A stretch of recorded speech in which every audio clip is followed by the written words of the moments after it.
So we got the fellas, the MCs, my brothers. We got Proclaim, David, real name David. We got Absent Minded, real name Isaac, both from California. So Absent is running a restaurant, he's running a business, and he's yawning a lot. So I think he's a little tired. But we're gonna go with Absent first because is that the sign right there, the restaurant right there behind you? Yeah, I'm getting a little privacy on like this little Oh, okay. here. Cool, man. Oh, nice. Yeah. What's the name of it, Absent? Well, it's probably in reverse, but this is Nandri Indian Cafe. It's my wife's. She's the chef, so it's her Indian food, and yeah, we're getting a lot of love from National City, California. That's awesome. Since we started, the love don't pay the bills, but it's nice to get it, and so far so good. So yeah, we're having fun. Very cool. On a Thursday night. Wait, is it Friday? Oh, Friday. Friday. Friday night, man. Yeah. I feel you, Absent. I don't even know what day it is no more. Work. Hey, yo, so I got my boys on today because we did a video, little series last time, and we had Absent, we had Jay Solo, and we had some of the other brothers, War Records. Again, I know that Krista messaged us, I think this past week or this week, and she said that Sam is, dude, he's starting to talk a little bit now. He's recovering, like his voice and stuff like that, which that was our prayers, I know it was deep in our hearts where we just want to see him rap again because that's his passion, that's his ministry, music. So, having that stroke, I mean, it kind of affects, I'm sure, a lot of things. So he's kind of in recovery. So that's good news of our brother.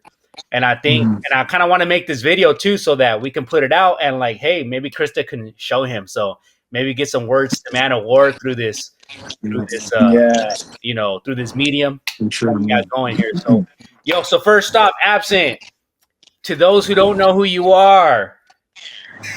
Yeah. Oh, it's contagious. Yo, I just want to see, Absent, if you could just kind of, again, man, share a little bit of your life story, man, a little bit of background history, who you are, where'd you grow up, a little bit on your upbringing, man. So, Absent, real quick, where are you from, man? Where'd you grow up? Well, most of my life I've been here, but when I was a kid, I was born on an Air Force base in North Carolina. My dad was in the Air Force. He's Armenian, so he's like an immigrant, Yeah. And so we were. He's from New York, and we were there a lot, and we were on the East Coast, and it was rough. Like we were very. He was a medic in the Air Force. Then he went and started his own business, and we lived a very weird life. Like, and then my dad, he's no longer alive. But when I was a teenager, I started finding out all these things. He had all these girlfriends, and he was doing all kinds of stuff, weird stuff, and he was abusive to my family. My sisters, and all this stuff started coming out. My mom wanted a divorce, and so my life started kind of spiraling when I was a sophomore in high school. Wow. And I started, failing classes and getting in fights and getting suspended and stuff like that. No. So I was just talking to Pro, Absent, that that's the thing about us, man, that every single individual on earth, we all have a story. We all have things that are history in our family, whether it be, like you said, bro, an abusive father, which I can relate. I've had the same. Yeah. So all right, so Absent, so you grew up there at that military base. Did you kind of? Well, I was born there, and at the time that all this went down, we were living in North Carolina, and that didn't really help things because we weren't my mom and dad we weren't really like Southerners, so we never really fit in there. Yeah. And, I didn't feel like I had a lot of friends. And what really helped me out, what really kind of pulled me out of it was there was a Christian club, like a group on my campus. Hmm. And they were called Fellowship of Christian Students, and they like invited me to the thing, and I would come and sit there and listen. And I just kind of decided, yeah, I agree with this. Like I think I believe this, and I had always kind of believed in God, but I also kind of knew like I wasn't right with God. I knew that I didn't know Him, Mm-hmm. and I knew, and there's the other thing too. Like if we're honest, I knew I didn't care, like, and that's what made me feel guilty whenever I Yeah. thought about God Yeah. or religion or anything like that. It's like I don't just know that I do believe in God, but I know that I don't care enough to do something about it. Like I just wanted to live my life and have a girlfriend and be popular in school and all that high school stuff. So Yeah.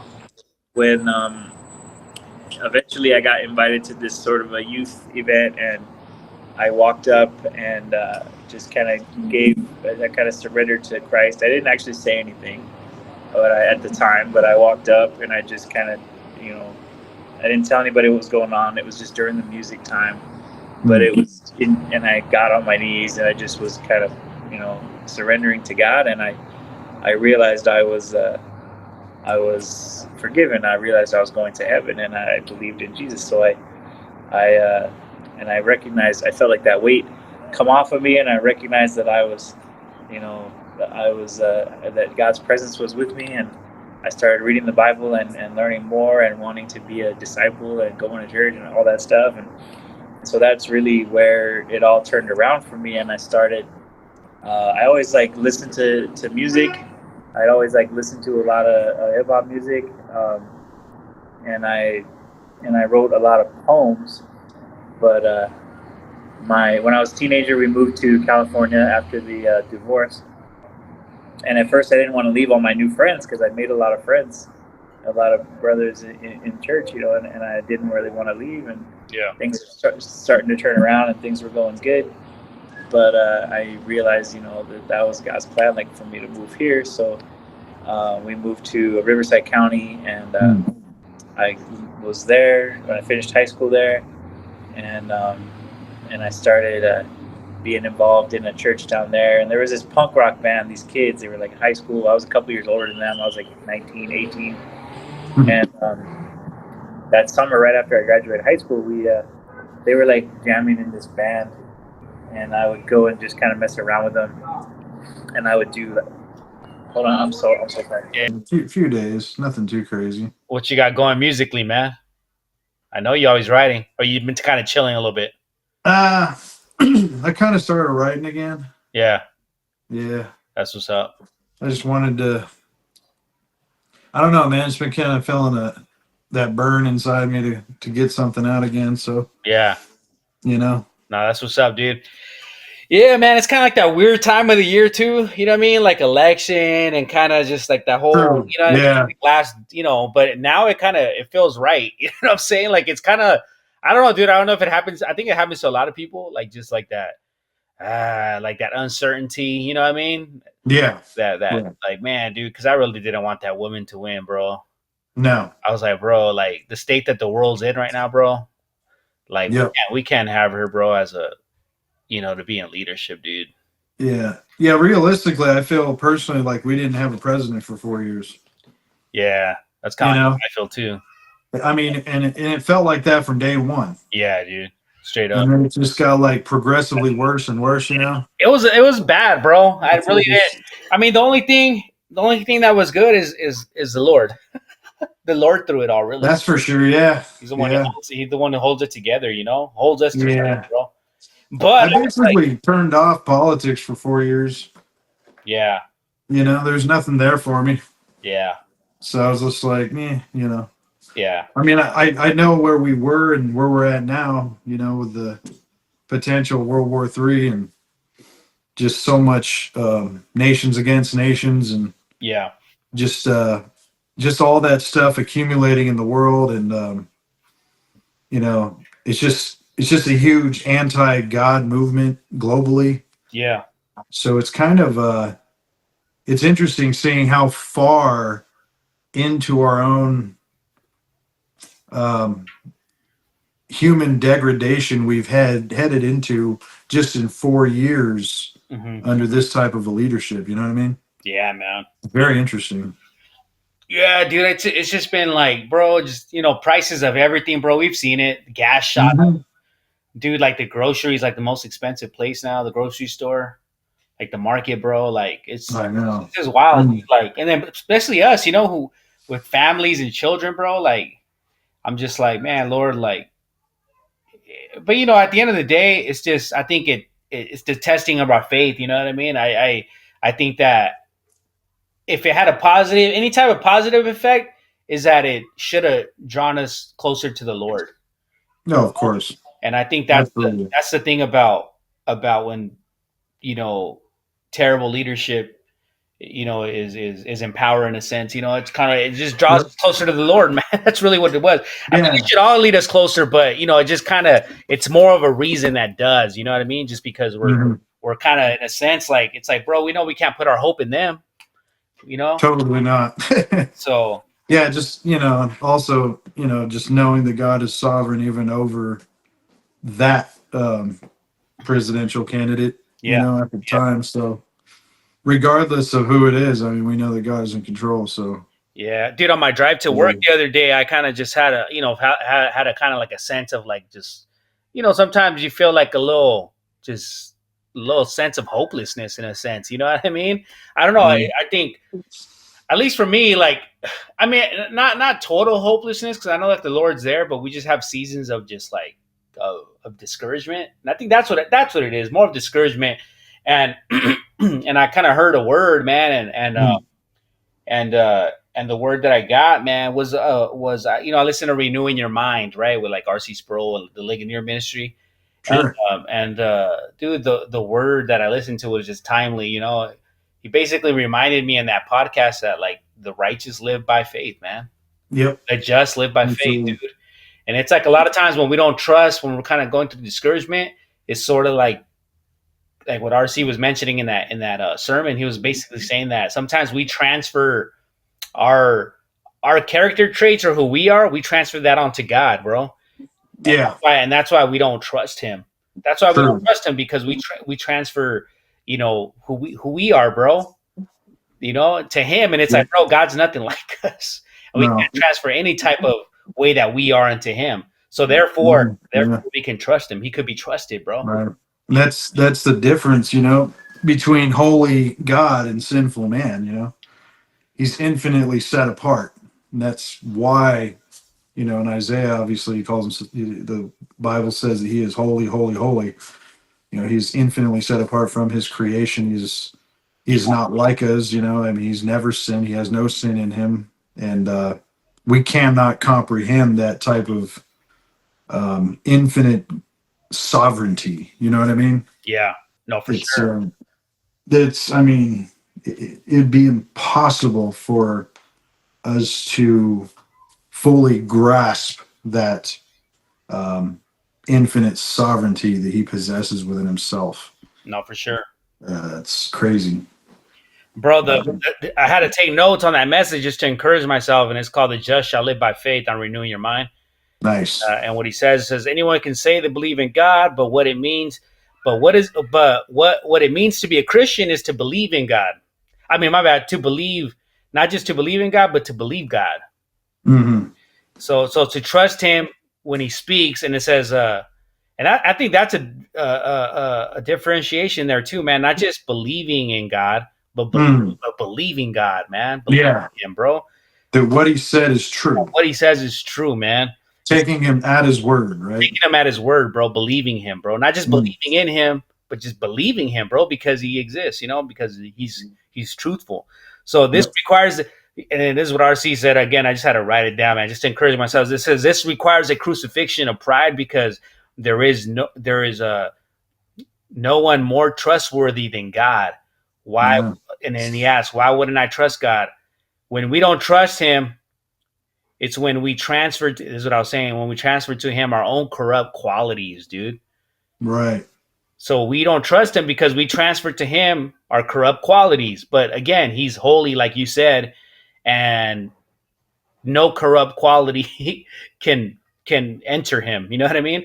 But Yeah. God doesn't have any of those corrupt qualities, so that means that you can trust him with your life. And it says, so the just shall live by faith.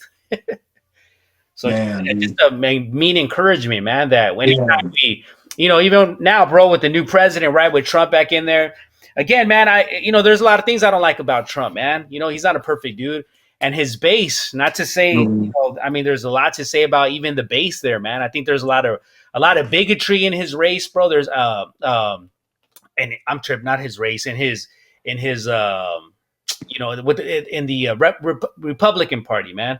And it's like there's a lot of bigots there, bro. There's a lot of people that are hateful there, bro. There's a lot of people that carry certain ideologies in his base, and it's bad, dude. It's bad stuff, But with that being said, though, I think that he's a better candidate, bro. He's a more competent person to be in office. You know what I mean? So exactly.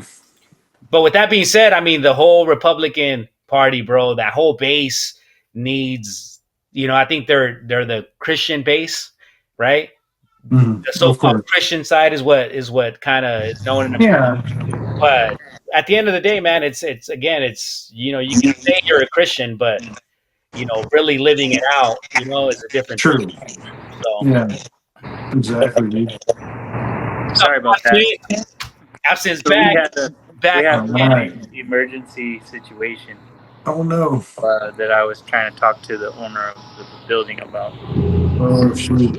It's the roof, the ceiling in here. Oh wow! It's not closing because the little remote control that stopped working correctly.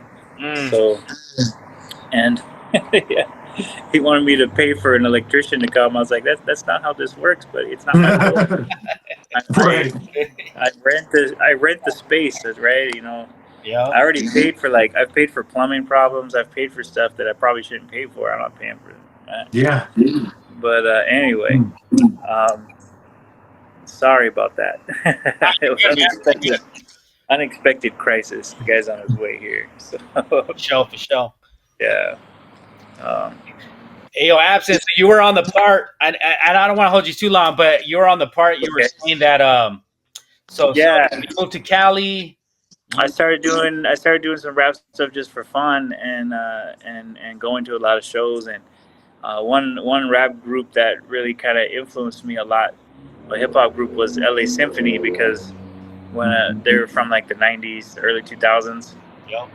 When I found out about them, I was like, these guys sound like my style of hip hop. Like they sound like something that I would want to do myself. But they're Christian people. They're doing it. They're out there going to all the different venues and doing shows, but they're trying to keep it respectable.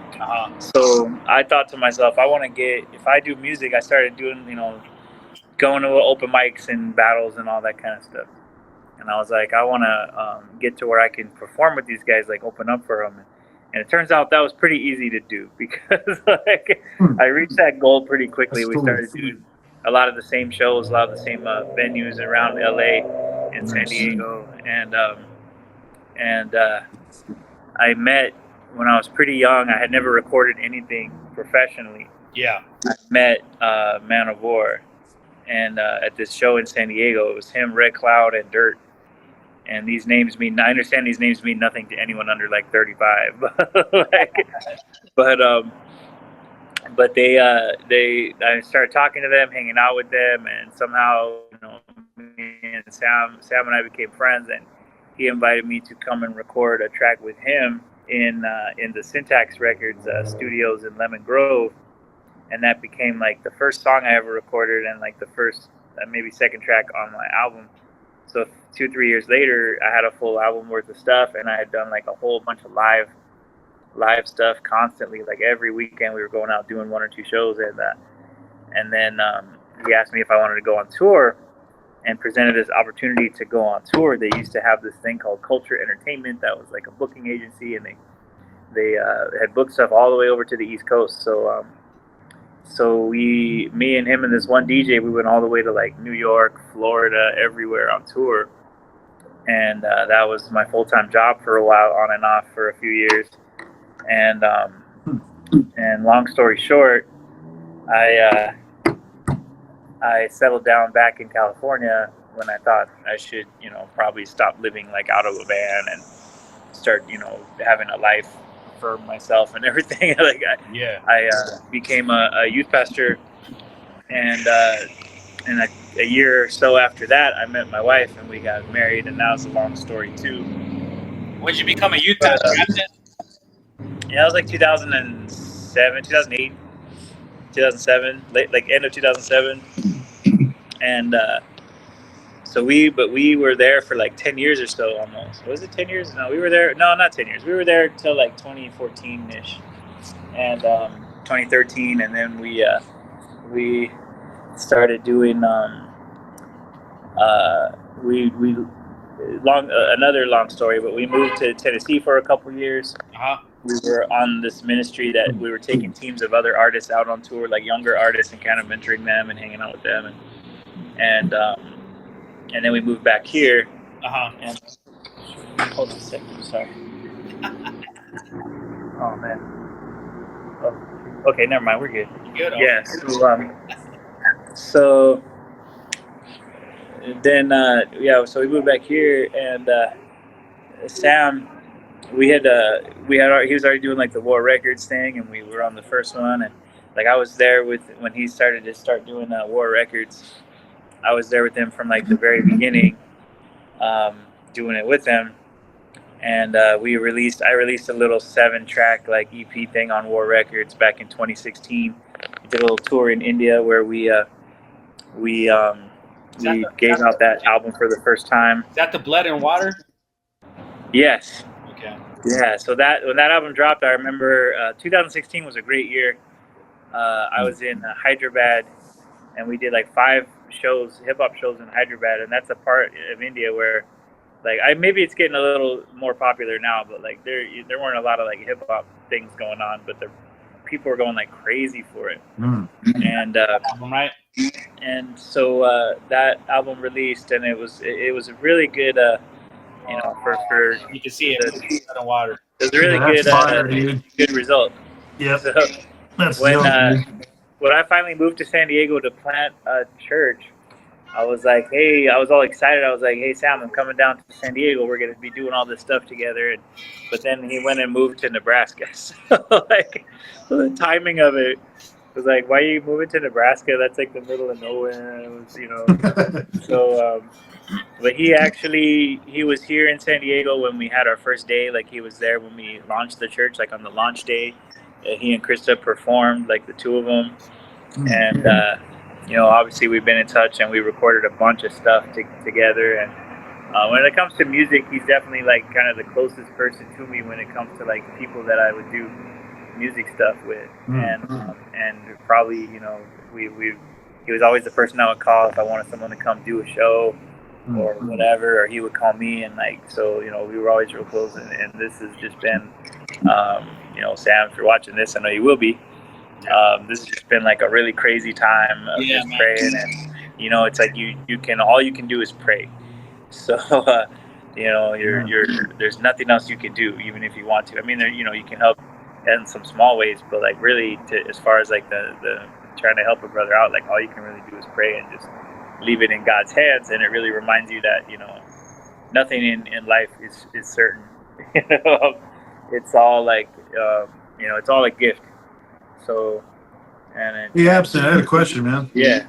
Hey, from that time period when you kind of started making music, emceeing, you met Sam. In what part of that time frame did you guys start working with Syntax? Sam was always like signed to Syntax. Okay. He was one of the first artists that they signed. Nice. So when I met him, that's how I met. I thought he was actually the first artist that they signed. He might have been, but he wasn't the first to drop, though. Oh, okay. Gotcha. I know like Dirt's album wasn't on Syntax. Well, maybe the one that was on Syntax might have come out first. Okay. And then Stackless Fashion, obviously, like they had their first one, and then but he was like, he might have been the first or second, but he was definitely one of the first. And maybe he was, I don't know, but like I remember when it came out, I used to go to the Warehouse. You remember that place? It was it was like a music store, the Warehouse. Yeah. Yep. And they had. I used to go to the. I used to go to the warehouse because they had Syntax had their stuff there. Oh, that's dope. And I remember when the Red Cloud one came out, and I bought it at the warehouse because I wanted to support. I mean, I could have just bought it from them. Like they had, I was in their studio. I could see like all those boxes of CDs, you know. But I wanted to go support at the you know, I would go to the warehouse and pick stuff up. Yeah, that's dope. I used to go to LA. Used to have a lot more record stores like Fat Beats and Amoeba Records and stuff. Most of that stuff's gone now. About what year was that when you started getting into that world with Syntax? Oh, it was like maybe 2004. I went on tour in 2005. Okay. That makes sense. I met them in like 2001, 2002. I was driving to Moreno Valley and doing. I was an interim youth pastor there for a year to help them out, like start their program in Moreno Valley. And then when I finished doing that, I was like, I'm going to do music. I'm going on tour. And we bought this minivan. And it was like the three of us were just kind of going in this minivan. And I traded in my truck. And we were like riding in this minivan. And I was some hip hoppers in a minivan. It was like a Mercury Villager. That's awesome. Did you guys paint up the outside all hip hopped out? No, but I thought it would have been pretty funny to get those like Walmart spinners to put on it. Yeah,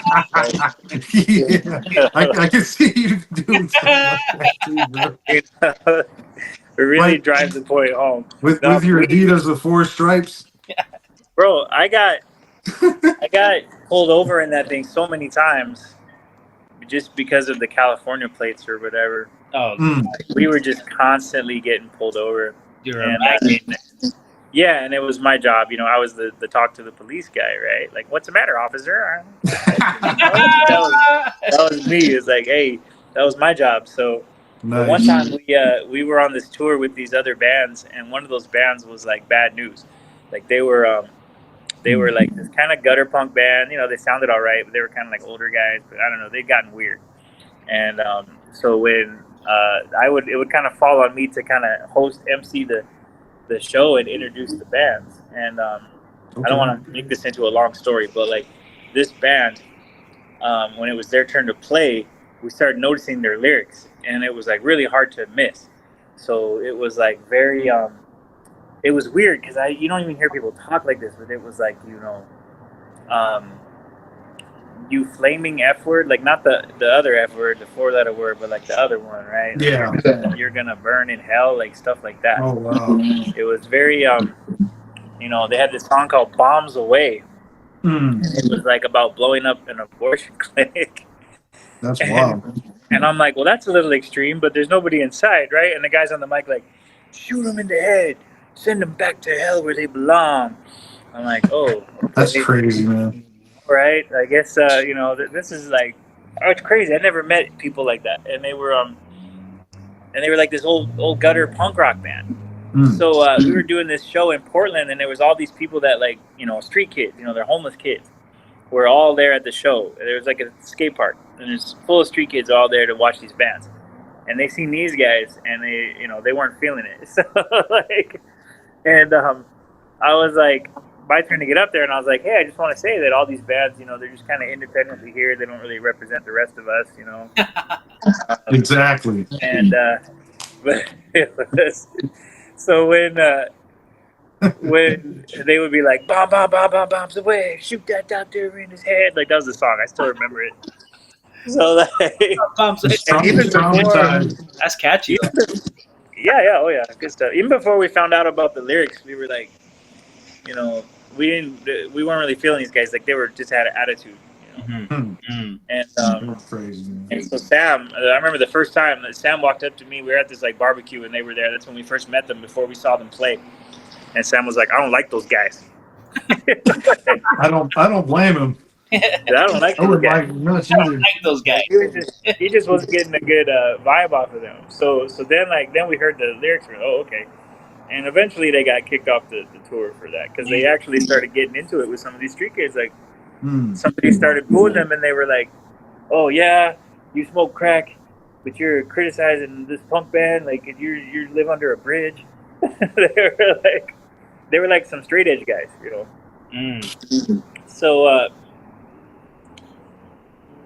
So we when we were heading back home from that tour, we saw their bus, their van.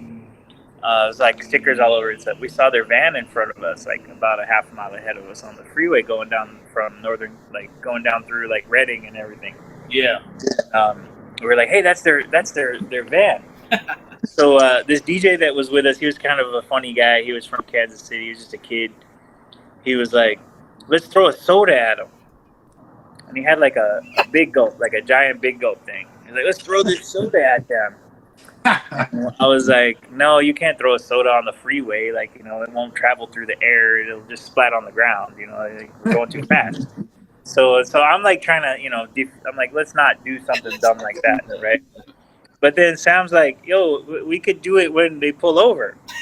We got a full tank of gas. He's like, so we could go throw a soda at him. I'm like, you're not supposed to encourage this kid to throw soda at people.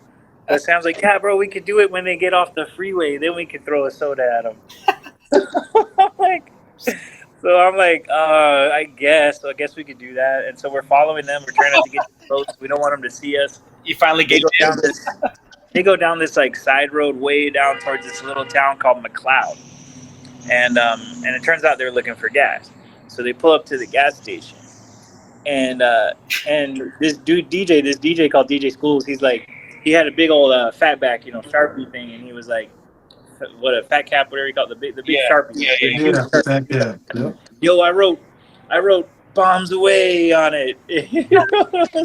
On their like, so when we pull up, well, they're pumping gas. Drink, yeah. Goes, when they're pumping gas, we're gonna pull up next to him. And we're gonna yell, bombs away, like in the song. Bombs away. Like, and then he was gonna throw the soda at him. That was the plan. And my job was to drive, you know, carefully but quickly get out of there. Yeah, be the getaway. And then it's like, oh, they're gonna be pumping gas. They won't be able to chase us. So that happened pretty much according to plan. Like, I wasn't looking when he threw the soda, but we pulled right up next to him. We all went bombs away. Right, and then they're like, go. So I drive out. I'm pulling out on the road. They're laughing. I turn around. I see the guy who was pumping the gas, and he had like the soda on it, but he was like, he had his hands up in the air. He was yelling all these dirty words. Yeah. All sorts of bad. He was yelling and screaming, and he was giving us the double bird, the double deuce. Yeah. I couldn't help but laugh. That was really funny. So we're like laughing, and we're getting back on the road, and everyone's laughing, and he's like, and I wrote you suck on the other side too. So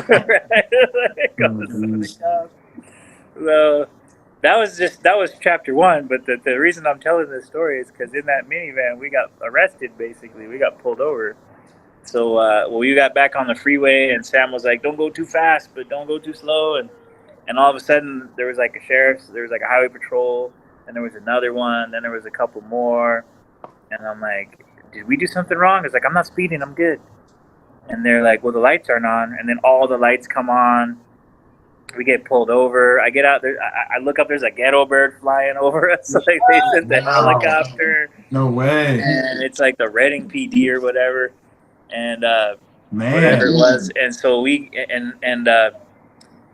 they did the thing where like he opened his door and he had his gun pointed over the door at me, and he gets on the megaphone, because usually, you know, you get pulled over, you sit there, you wait for the officer, you get your driver's license out, right? I'm getting my driver's license out, but no, instead I just hear, driver, exit the vehicle with your hands over your head. Wow. I'm like, oh, that's scary. I look back, that's I see scary, the gun pointed at me. Wow. And he's like, I said, put your hands under your head. I'm like, oh shoot, he's gonna shoot me. That's so crazy. I put my hands over my head and I get out. As soon as my hands are on my head, he immediately runs up and cuffs me, gets me down on the ground, and he starts yelling like, were you at a gas station in McLeod? I'm like, yeah. And so immediately we're like, okay, I know what this is. He's all, we have a report that you pulled a gun on someone at a gas station in McLeod. What? Yeah, those guys, they punked us. They lied on us, which is a felony. So then they put me in the car. And I'm thinking like, oh great, I gotta go to jail. I gotta go to the station, right? Like, probably I'm gonna go to jail. And then they tell Man of War to get out of the car with his hands over his head, and I'm seeing this older cop and the younger guy, and they're talking, and they're like, tell the third guy to get out. Like, okay, passenger side, get out with your hands over your head. So he comes out. This dude has like always his shorts sagging down to his knees, so like you can see like his whole boxers. So he gets out of the car, he puts his hand over his head. You can see this older cop is just disgusted. And he's like, and tell him to pull his pants up. So the guy's all, and pull your pants up. So his hand reached down and like pull his pants up, try to pull his pants up. And I'm like talking to them the whole time. I'm like, guys, you know, all we did was throw a soda. Like, you're not going to find anything in there. Please don't release the dog. Because they're talking about sending the dog. What the? I'm like, please don't send the dog. Like, it's just merch. Like, we're bad. We're artists. There's just merch and T-shirts and, like, nachos, Doritos and stuff in there. Like, please don't send the dog. So, but they actually just believed us. They could see that we were telling the truth. And they never searched the car. Instead, they were like, you know, I told them what happened. And they were mad because, you know, calling that's a false report. That's like a felony.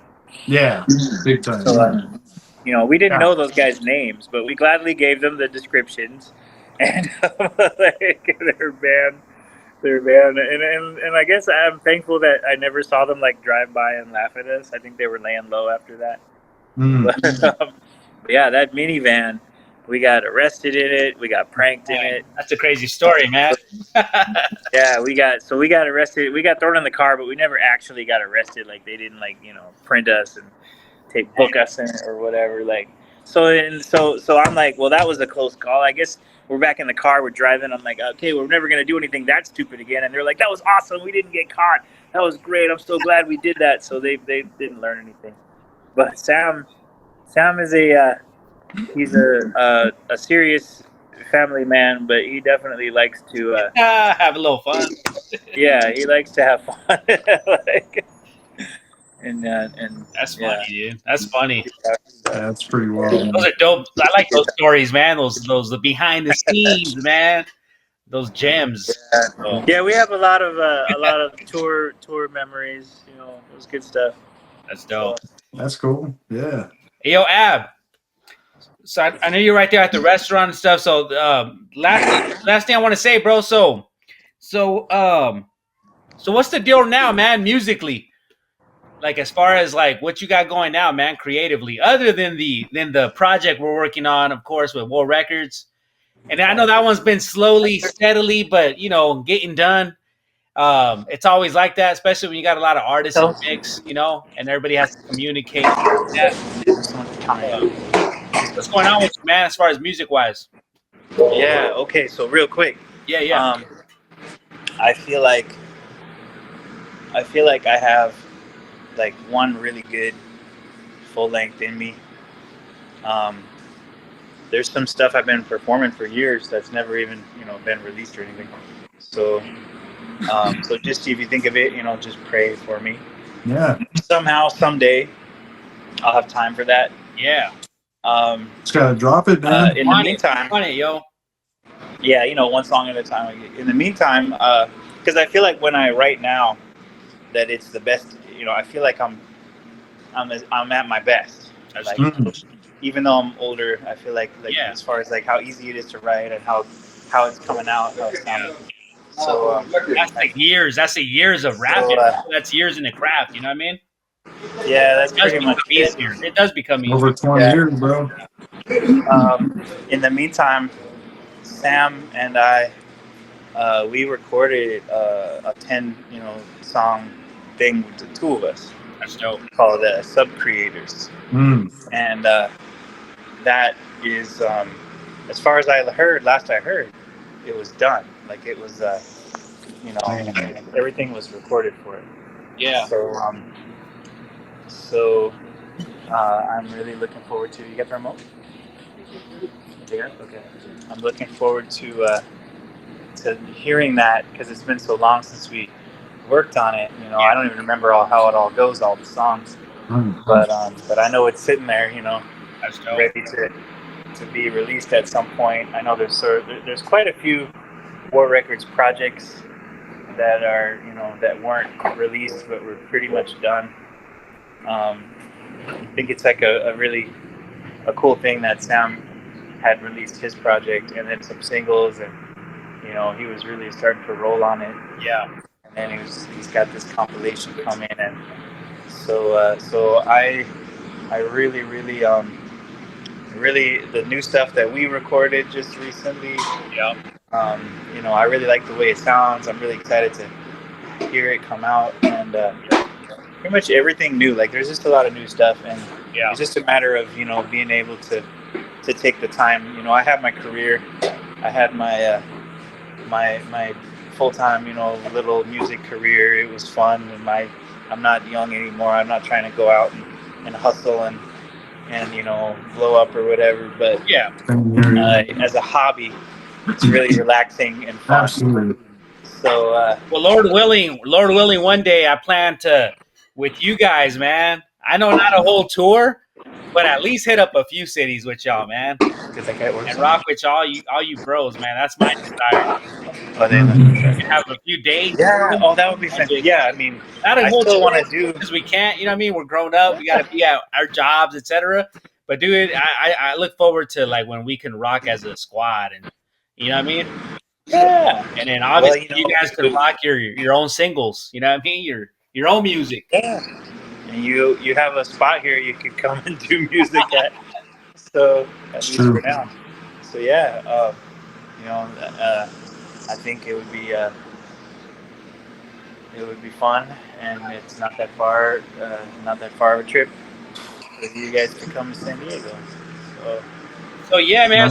So to those who don't know, Coram Deo, man, is Proklame, Absent Minded, myself, my brother Sane, and Samuel Oxymoron, and it's and a lot of stuff we been keeping the music on hold ever since what happened to obviously to Sam, because we're World Records. Coram Deo is under the World Records banner, and so I mean obviously what's been happening right now is of importance, and it's sort of, I mean, it sort of kind of halted the sort of everything, but behind the scenes we've been busy, I think, in our own way and whatnot. But I look forward to when Sam does drop that project, to people hearing our collab track, man, because I think what we did there, we got some dope songs on that project, man.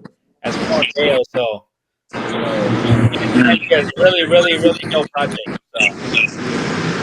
Yeah. When it releases, it's gonna be great.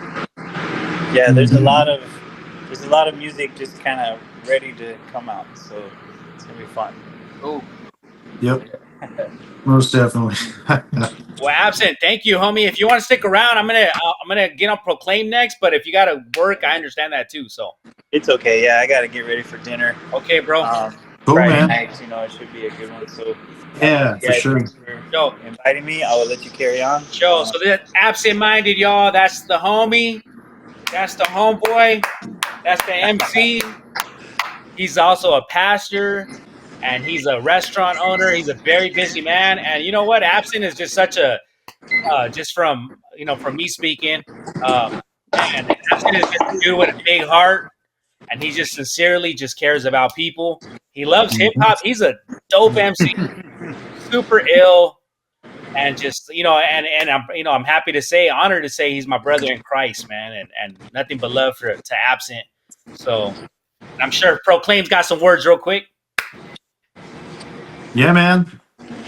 So it's definitely a blessing being on with you guys. I appreciate you, Nesto, for kind of orchestrating and putting things together. I still remember I had kind of faded from the hip hop scene for a little while, and you were encouraging me on the side to kind of come back in. So I do appreciate your encouragement as well, man, because I don't know if I would have came in as strong as I did, especially with as an individual artist, but also with the group, So I do appreciate your encouragement, man, and motivation in that area. So absolutely. All right, Absent, we'll let you go then, man, because we know you got to get back at it. See you later. All right, thanks. All right, Absent. God bless. Yeah, dude. Love that story, man. That was super entertaining. Felt like I was watching a movie or something, man. It was awesome. All right, brother. Much love. That Yo, Pro. was awesome, man. So Yeah, that's right, man. I know we got a little bit more time. I don't want to go take too much of your time either, bro, because I know you're busy. It's all good. So hey, check it out, man. So this is my boy Proklame. Proklame. What do I got to say about Proklame? So what I got to say about Proklame, I think I met Pro in, if I'm correct, I think it was 04, 03 or 04. You probably don't even remember. It was around that time. It was around that time. Yeah, because I got saved in 03. So it was shortly after that time, probably between 03 to 05-ish, maybe. Yeah, dude, I'm gonna say like 03, 04-ish, because this is when I was really talking a lot to my homie Evangel Frank. Mm-hmm. Frank Azar, he goes by Evangel. He's a local MC here in Hesperia in the high desert. And Frank, I was probably about 16, man. I was in high school when I met Frank. I went to the church there where he used to perform, and I saw him, and I'm like, dude, this guy's amazing, bro. Frank is a really, really dope MC, man. He's got like that Bone Thugs, like West Coast like style, but he kind of really he kind of, I think he sort of like created his own too, like his sound. So you know what I mean, kind of evolved off of that and really just became his own. But he's really, really, really, really a dope MC. But anyways, during that time is when he and you came around. You had your homie Ghost. And you had that homie, I think it's Andre, if I'm correct. That was Adrian. Adrian, okay, there you go. Yeah. Adrian, and then so I remember I met you guys, man, and I was like, dude, I was young at the time, man. I was probably like 16, dude, 16 or 17, dude, something like that. And you guys were recording something. I think we did something that day, dude. So we did something.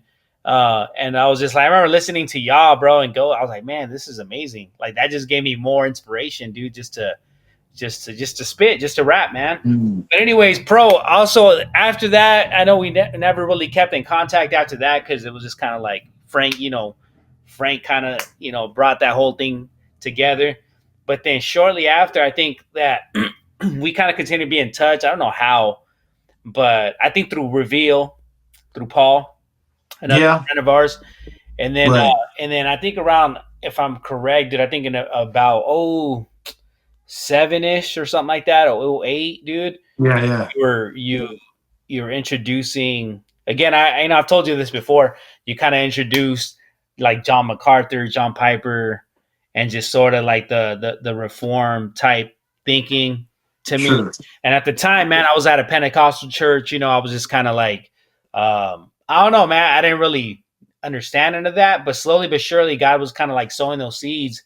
Kind of through the Holy Spirit, man, just kind of ran to some literature. But anyways, James McDonald, I remember you gave me that book. I really cherished that book a lot. But anyways, Pro, I think that you in my life, bro, is you're kind of like the person, man, that sort of, I think the Lord used, bro, to sort of get me into that path, bro. You know what I mean? Sure, man. And I really appreciate you, bro, as a friend. Appreciate like our friendship, bro.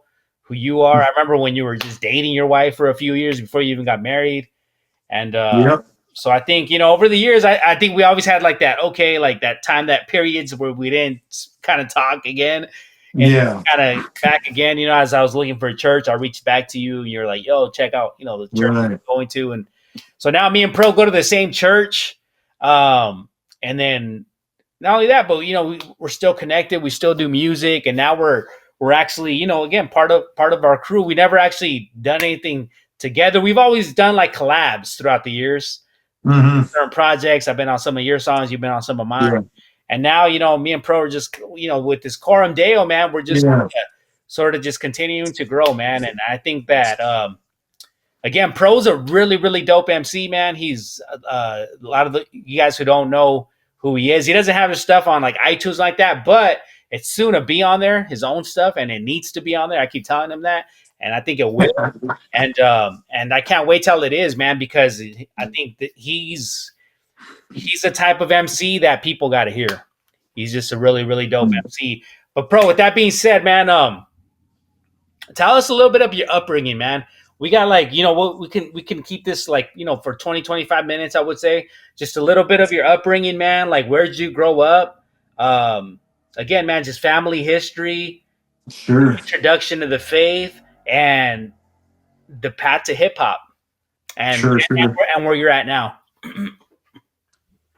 Well, I know a lot of people start off by either kind of stating what kind of home they were raised in. Uh-huh. I definitely was not raised in a Christian home.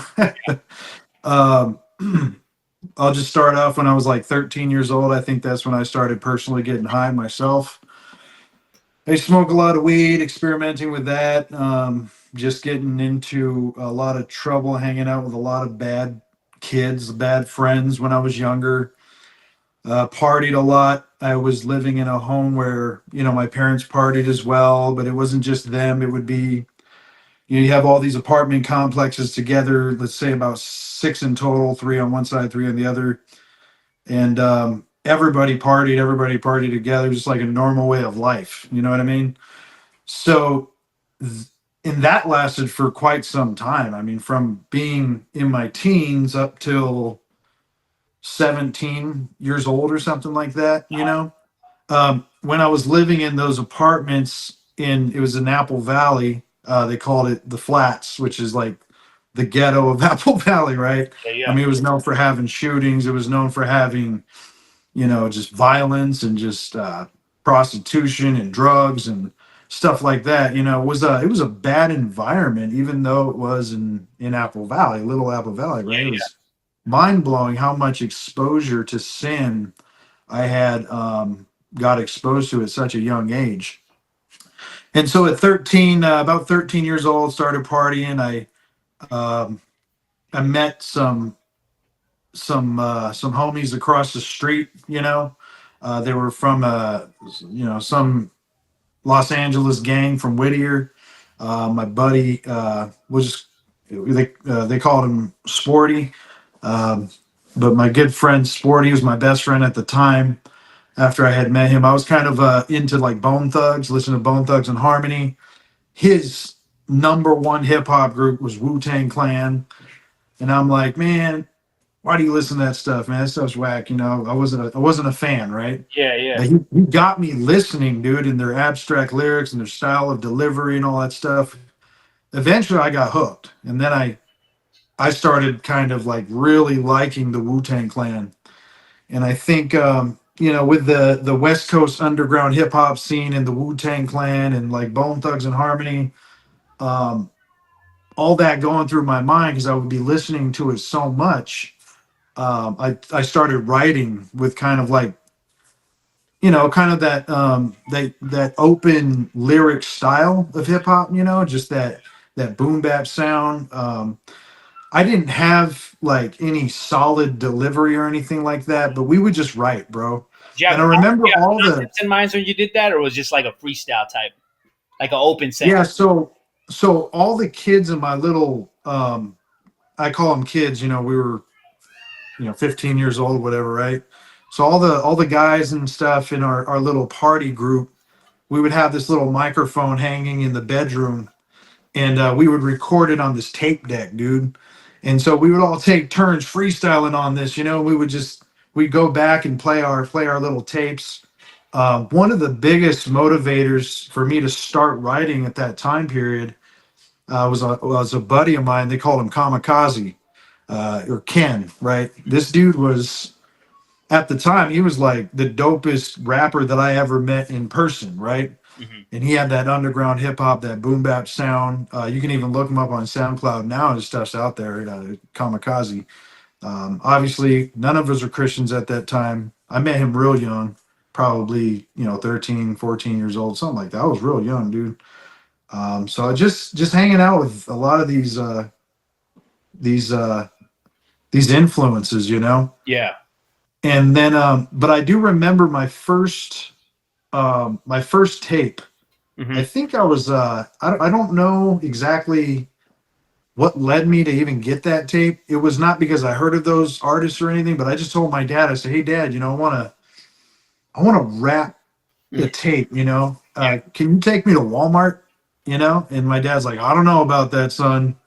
You know, that stuff has a lot of cussing. You know, that stuff's not good, man. Like, I don't know. We'll pick one up and we'll see how it sounds, right? So we went to Walmart. This is the Walmart over there on Better Valley. I think it's an Amazon distribution center now. Remember that place? Yep. Yeah. So he took me over there. I literally was like a blind grab, bro. I went in there. I grabbed a tape of the Ghetto Boys, right? I don't know if you ever heard of them. Yeah, I heard of them. First tape I ever had, bro. I said, okay, I'm gonna pick up this tape. You know, why not? It's rap. You know, I didn't know anybody. My dad said, all right, let's put it in the tape deck and see what it sounds like. And dude, it was like so much perversity and, you know, just gang banging and all that stuff, right? My dad's like, no way, you're not listening to this trash. So he pulls it out of the tape deck. We take it into the store. He didn't want it. We returned it. He says, nope, you're done. You're not listening to hip hop music. So that was my first encounter with wanting to listen to hip hop. It didn't go well. He made you want it more. Yeah. So exactly, right. That nature within me, you know. Yeah. And so, you know, time had gone by a little bit, you know, when I was like I said, about 13-ish, started listening to Wu-Tang. That's kind of, you know, my dad was letting go of me a little bit more. But he himself was also kind of, I mean, he wasn't like in and out of jail or anything, but he was kind of doing his own thing, you know, like just living his life. And, you know, he was always a part of the family. He never left, but, you know, he partied and stuff. So he was doing his thing with that. And I kind of had my own life going on. My little brother was growing up as well. And then so I kind of found hip hop kind of like an escape. You know what I mean? It was an escape. It was almost therapy for me. So I started writing at 13 years old. We would have these little ciphers with the people in our neighborhood. And that ended up leading up to, you know, obviously drinking, partying, I got in trouble, I think, a couple times with the law for stealing or something. But yeah, man, ended up 2003. I got saved at 20 years old. You know, I had a bunch of friends in that time period. We'll say from 17 till about 20 years old, about 15 to 20, about 5-year period. A lot of those guys were weed dealers. A lot of those guys ended up going to prison for some really bad crimes, you know, shooting people. And, you know, one guy had shot a dude in the spine, and now he's been in prison ever since. The guy's been paralyzed ever since. Another friend of mine had one of the first shootings at the beginning of one of the years, maybe 2002 or something like that. Mm-hmm. And he actually, just sad to say, he ended up taking his life not too long ago, actually, in prison. Man. And I had friends, you know, kind of just passing away, and it was just a hard upbringing, we'll say. Yeah. You know, I mean, when I was a young kid growing up till about my teenage years, you know, my parents were more stable, I think.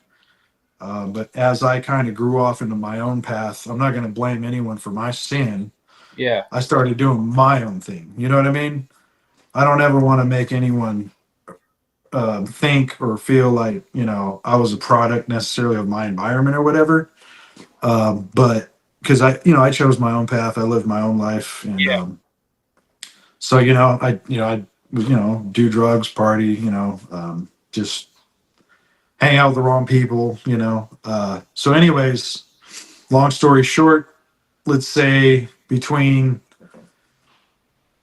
15 to 20 years old, I was hanging out with a lot of these guys. A lot of them were in and out of prison. Some of them went to prison permanently. Some of them had some really bad crimes they committed, which they were locked up for until this day. And I remember at 20 years old, just before my 21st birthday, I had actually got saved. And when I had gotten saved, it was almost like it was just prior to these guys going to prison for a very long time. So how did that happen, Pro? How did that event happen? How did you get saved? That happened.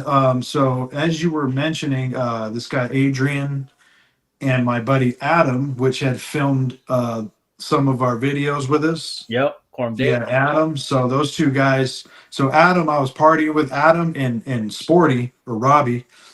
They were best friends, right? Okay. So him and Sporty were best friends, and I met Adam through Robbie, right? So what happened was Adam ended up getting saved, and he kind of disappeared for a little bit. And then I was making hip hop music at the time. I was working with my buddy Adrian, and then Adrian had actually he had a friend who went to prison because he was accused of killing his own child. It was horrible. Yeah, we went through a lot of crazy stuff, man. Now that I think back, it's like, wow, man, that's a lot of bad stuff to think about, right? It's the world we live in, man. Yeah, so he was falsely accused, though. Oh, okay. He's still locked up, but he till this day claims he never did it. Man, dude. So anyways, Adrian was talking to him. They called him King. He was the main dude from a group called Loose Cannons. We were working with Loose Cannons. He had his own studio. Dude was an amazing artist. But he kept telling Adrian when he was in prison, he says, Dre, you got to make gospel rap, bro. He says, you need to make gospel rap, bro. Like, he was just ministering to him. And I think maybe King got saved in prison, through this whole event with his life. Mm-hmm. So Adrian had written a song called He That Hath an Ear.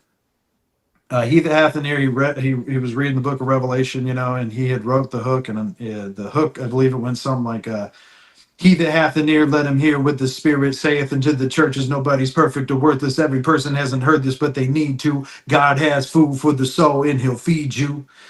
And I remember he had called me, and he says, Dave, he's like, bro, I got this gospel track, man.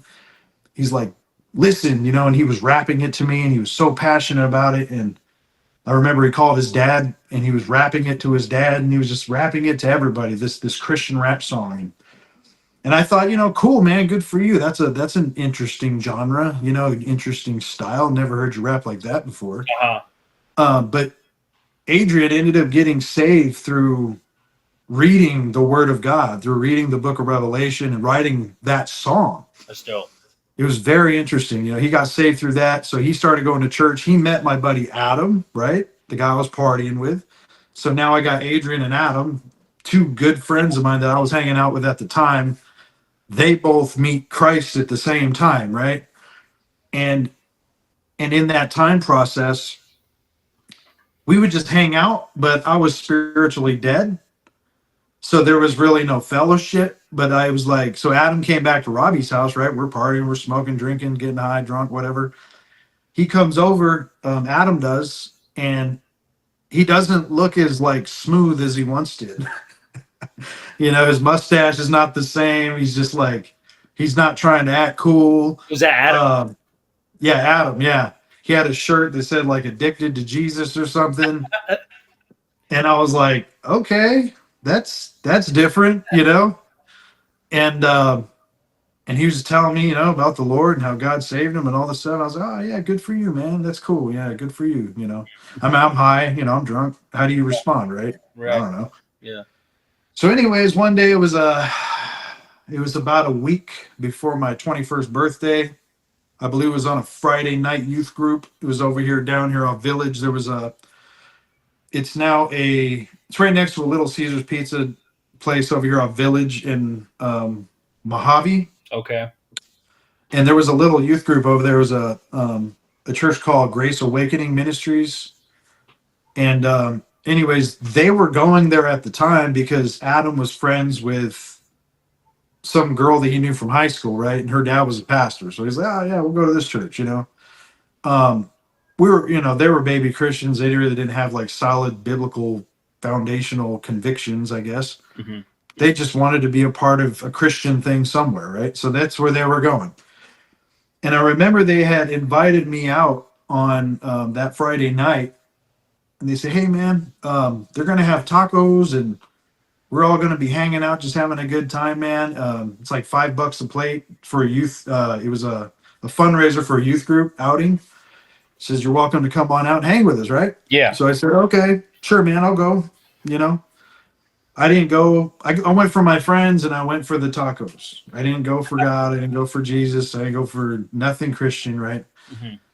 And so when I had gone to this place, I went there and I'm just thinking, okay, where's my buddies at? You know, and they're out fellowshipping with all these people and hanging out with Christians, and I am kind of I feel like the black sheep, right? I feel like I don't belong. And I'm looking at all these people, and I just had in my mind that these people are fake. Mm. I was like, there's no way that people can love each other like this. Mm. Because I had developed this way of thinking that true love doesn't exist. Mm. I would hear love songs on the radio and it would disgust me at the time because I felt like I would never find true love like that. I was like, yeah, right, dude. Like, love between a man and a woman, you know, that these people sing about is just, it's so fake. It's, you know, it doesn't exist. You know, not to mention, you know, I'm not trying to bring shame on anyone, but I lived in a violent home, dude. I've seen a lot of violence. I've seen a lot of pain. I've heard a lot of weeping. Yeah. A lot of abuse of a lot of things, right? Yeah. I'm not going to even talk about everything. It's way too much to talk about. Yeah. That's something we talk about off the record if necessary, whatever. But yeah. I know you get it. You definitely got a testimony yourself. You know what I mean? So you know where I'm coming from. So anyways, I had this mindset that true love did not exist. And so I willfully chose to step out of the building, and I was like, I'm not going in there. I'm not going in there with these people. These people are weird, man. You know, and I was hungover from partying the night before with that one of my buddies who ended up, that dude that I told you he just killed himself in prison. Yeah. Me and him were hanging out at the time, partying. And so I had chose to actually step outside. I was staying by myself. Long story short, there was this guy. He just got out of prison. He got saved in prison. He told me his testimony, and he was just preaching to me. He's telling me that I look angry. He told me that, you know, that he was just telling me about the Lord and how God delivered him from anger, and he had got locked up in prison for doing a drive-by shooting. His name was Manuel. And so he was just really telling me his testimony, man. He literally was like preaching to me, but talking to me like just like a homie, you know? Mm-hmm. I use that terminology now because that's who I was back then. Right. I don't talk like that now, you know. Oh, it's my homeboy, you know, like, you know what I mean? But that's how I used to talk. Okay? I do. Yeah, I know. But I know what you mean. I'm just messing around. I'm old now, bro. Hey, well, you're my homeboy. That's right, man. That's right. I know what you mean, though, man. I know what you mean. And, you know, it's just that terminology is just part of like just the ruggedness, man, that we grew up. Where you come from, yeah. And especially as a hip hopper, bro. You know what I mean? Yeah. And I think too, to a sense, too. My pride didn't mean to cut you off, but I think too, to an extent, too. I think that's part of like that aspect too. Like those characteristics is something that's like can be embraced now too, but now in a redeemed way, man. You know what I mean? Like it's no longer it's a terminology, but it's more of like we know now. It's just, you know what I mean? We got a bit all, you know. I mean, yeah, we talk different. You know, I still say it, but it's not like every other word. Right. But anyways, you know, I digress. Yeah, so I was talking to this guy outside. He was really pouring into me. I didn't know what he was doing, but he was pouring into me, right, for about an hour or so. And by the time I was done talking with him, he made me feel comfortable. Yeah. I was like, you know what? I'm going to go inside and I'm going to go try to enjoy some tacos. Right? So I was there for the tacos. It kind of seems to me like you kind of, whatever that guy Manuel told you, like it was trustworthy, right? Like it was sincere. Yeah. It was real, bro. Yeah, it was real. A fake. Because at first you're thinking like, yo, these other people are fake. Whatnot. This dude, exactly. You, and he's like, yo, this guy, like he's sincere. Like that was truth. Yeah. Right? Yeah. I got you. Yeah. God knew what I needed, bro. Like he knew that I was, and you know me, dude. Like I've always been a pretty real dude. Like on the level. Yep. Like when I tell you, sometimes I'm too honest, right? But That's just the way I am. That's just the way I am. The truth will set you free. I just am a truthful person. I try to be. But anyways, yeah. So him being real with me made me feel comfortable and made me feel like I belong there. Gave you some trust. Yeah. Yeah. So we walked back in this building, right? At that time, so they started the event for this fundraiser. By the time we walked in, bro, they were cleaning up and they were wrapping it up. It was done. I think so. My boy Adrian went. He's like, "Hey, bro, I'll go get you some tacos." No, Adam did. Adam went and got me some tacos, set me a little plate aside, and basically it was time to go. I remember they had this little graffiti wall. I used to be into graffiti myself. Yeah. So I found that appealing. I was like, "Oh, wow, that's dope," And so they, let me tag my little name on the wall right there next to everybody else's. What'd you hit up then? I don't know if I should say that, but it was years ago. Yeah. It wasn't Proklame? No, man. No. So yeah. Right? So all my well, yeah, I don't know. Pro's like, what are you trying to do? Incriminate myself? What are you trying to do, man? Anyways, yeah, I used to write, we used to go bombing. We were taggers back in the day, part of a little street crew. Man, that's a whole nother world, bro. So much to talk about. Yeah. I'll just cut to the chase. Basically, it was time to go. My buddy was like, "All right, well, let's go ahead and pray. We'll cut ways here." Yeah. My buddy Adam, Adrian, and my friend Carlos, who got saved at that time period as well. We're like, "All right, let's just hold hands and pray in a circle," right? Yeah. Adrian's praying, passionately. Adam's praying passionately, Carlos has got done praying, and it comes around to me, and I'm just like this unbeliever. I always believed in Christ, but I was never born again. Mm-hmm. And I remember putting my head down, and to my knowledge, dude, and I told my wife this the other day, I said, I believe that was the first time I actually prayed. Mm-hmm. Yeah, the first time I had ever prayed to God and called upon the name of the Lord, I got saved. Wow. I bowed my head, and I must have prayed something simple like, Jesus, thank you for this day. Yeah. Thank you for my friends. Forgive me for my sins. Amen. Right. And when I opened my eyes, dude, I remember I couldn't talk. I was kind of overwhelmed with emotion. And I remember I felt like I was regenerated, dude. Like I had a radical conversion. Yeah. I was born again at that moment. And I remember I couldn't talk, and I was trying to ask my friend Adam and Adrian, I said, "What's happening to me?" I said, "What's happening to me?" I couldn't talk, dude. I was struggling. So they said, Adrian says, "Hey man, let's go outside real quick." They sat me on the curb, and Adam looks at me, he goes, "You just got saved, bro." He's like, "Woo!" He's like rejoicing, right? And all my boys start rejoicing and like, "Yeah, you just got saved, bro." And then they start preaching to me, and I'm just delirious, and I don't even know what's going on, man. I'm tripping out. Like, what's going on? What's happening to me? Mm-hmm. And I remember Adam telling me, now that I'm saved, temptation's going to come. They're going to tempt me. Devil's going to try to tempt me to smoke weed and party and all this stuff and to go back to my old life. And I'm just listening, kind of taking it all in, right?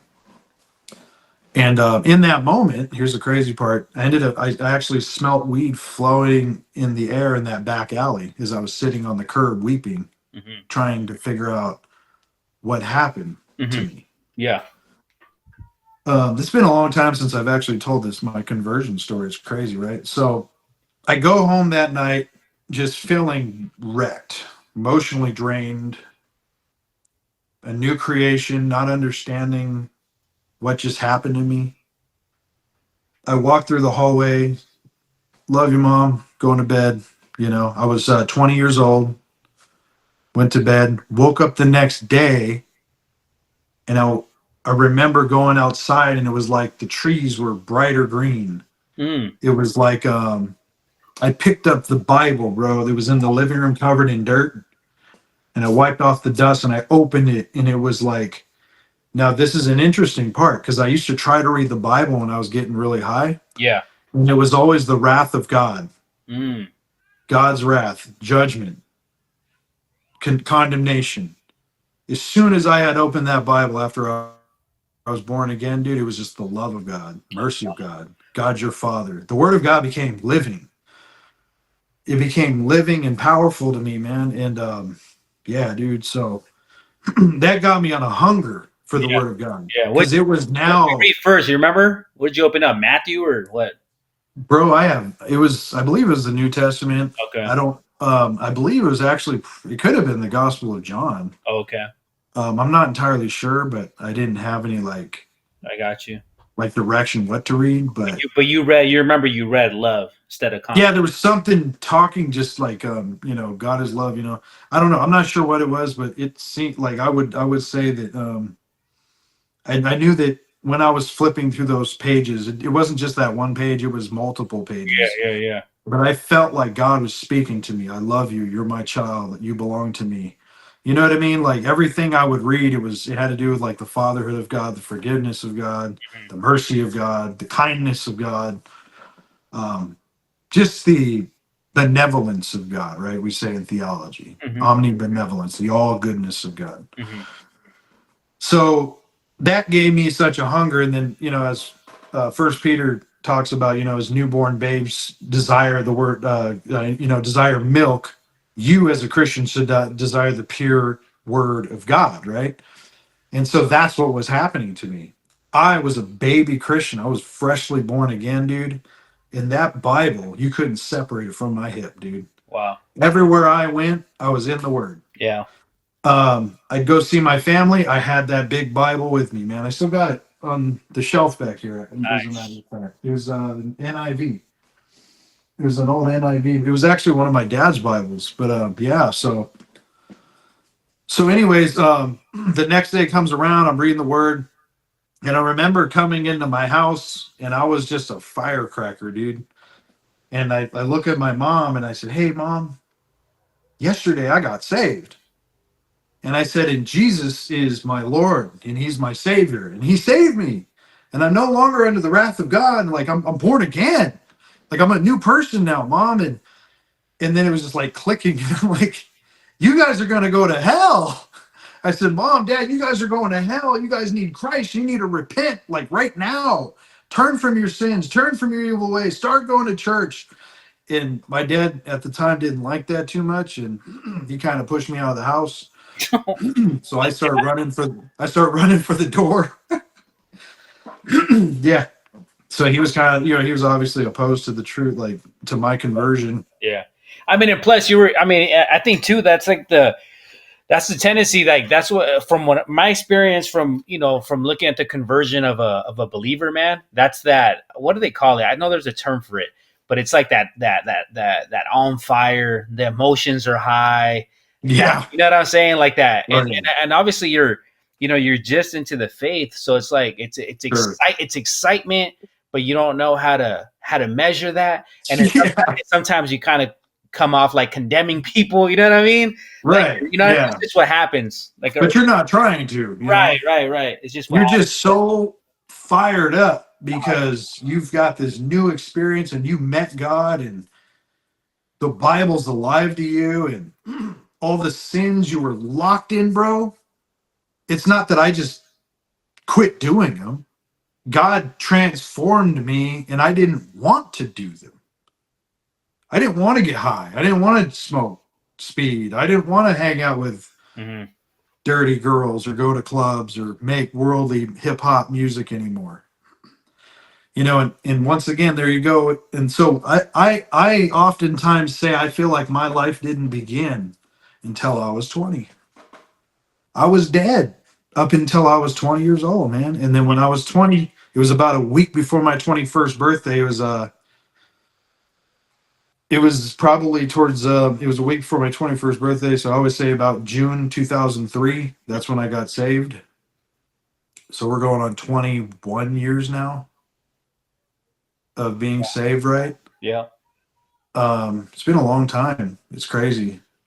So in that time period, so I was already making music, and I remember Adrian was obviously my first Christian rap friend because he was already saved. So him and I started making gospel songs. And those were some of the most precious times of my life, bro. I would sit in the car with Adrian, fellowshipping from 5 o'clock at night to 5 o'clock in the morning. We just talk about the Lord. We'd just be blown away how good God was and all this stuff, right? So yeah, man, that's kind of how I came to faith. Yeah. That's kind of how I was raised. It wasn't definitely wasn't a Christian background, but the Lord used me to really minister to my family. God used me to minister to people in my time during my life during that time. Started making Christian hip hop music, obviously. I remember when I first got saved, a friend of mine turned me on to John MacArthur. And then with John MacArthur, you know, I met a pastor. His name's Chris Santoli, still preaching till this day. We ended up going out to his church, and there was like, they were into the same type of teaching and theology. And then it went from MacArthur to Sproul to Piper to Stephen Lawson, and just like all these different preachers and historical pastors as well from the Puritans. And then that's kind of the Christian camp I grew up in, you know? So I remember I had gone to Calvary. Well, I started off at a charismatic church, and I was like kind of questioning a lot of the things I was hearing because I didn't find it in the Bible. And like I said, at that time, I had just freshly got saved. I was in the Word every day. I was listening to MacArthur, listening to a lot of these other guys. Yeah. In my mind, I'm like, whoa, well, our pastor does that. Let me see what he says about that. Oh, that doesn't sound right. So I confronted the pastor. Hey, you know, what's up with that? The Bible says this, you know, and this is what the Greek says. Right? I thought like I knew what I was talking about just because I heard it from some pastor. And so I talked to him, and honestly, I think it was the response of those so-called spiritual leaders that drew me away from that camp at the time, you know? Yeah. Because they were like, look, in this world, you got MacArthur and then you got me, you know? And if you want to be flipping and tripping over theology and the Bible, you can just leave right now. That's how he told me. So I was like, well, it sounds like you don't want me here, so I guess I'll be leaving, you know? Yeah, that's wild. Yeah, bro. And then I went to Calvary for a while, kind of hit a plateau. I don't know if you were ever going to Calvary. I went for a couple years, yeah. Yeah, so I might have seen you in that transition as well. Yep. Yeah.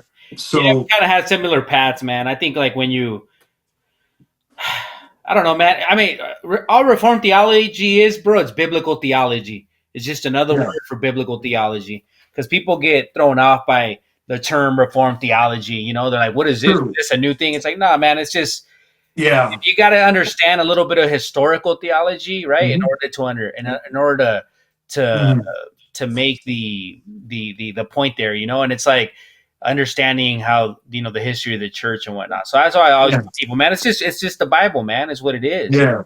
And it's just a recovery of the Bible, man. It's all it is, dude. Yeah.